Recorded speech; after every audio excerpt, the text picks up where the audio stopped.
मात्र 5 टंकारे धड़ा चुटी हेबो कला। खाली धड़ा केस कला हेबनी, मजबूत और लंबा हेबो, झड़िबा मध्य बंद होई जिवो। जदि केस रोखा होई जाईची, आपण एहार व्यवहार करी देखिबे केस रे जीवन आसी जिवो। चलंतु एबे जानिबा सेही 5 टंकिया जिनिस कोन, ताकू केमिति प्रस्तुत करिवे ओ व्यवहार करिवे।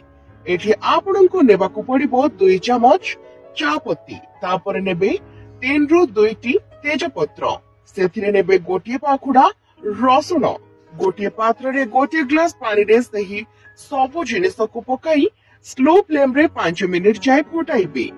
पानी भल भाबरे बॉयल होई गला परी ताहाको ठंडा करी गोटिए बोतल रे रखिबे।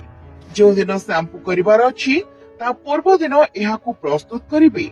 जदि आपणको चुटी फाटुछि, झाड़ू परे देखा जाउछि, ताले व्यवहार करिबा पूर्वरु सही लिक्विड रे नड़िया तेल 1 चामच और कॉफी पाउडर 1 चामच मिसाइबे। ए रेमेडी को शैम्पू करिवार पूर्व दिन व्यवहार करिबे।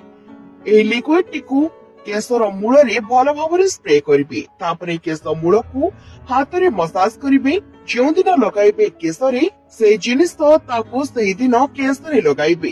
तापर दिन खाली पानी किंबा शैम्पू रे धोई पारिबे। देखिबे एहाकू 15 दिन व्यवहार करिबा परे पाजिदिबा चुटी कला होई जिवो।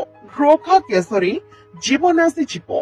केस साइन करिबाकू लागिबो। केस बहुत लंबा और मोटा हेबो, कारण चापत्ती रे मिसिथिबा रसुण और तेजपत्र कंडीशनर रो कार्य करिबो। बाजार रे ड्राई बा कलर जहा न करि परिबो, घरे थिबा 5 टंकार चापत्ती ताहा करि देबो। व्यवहार पूर्व आयुर्वेदिक विशेषज्ञ परामर्श निश्चय नियंतु।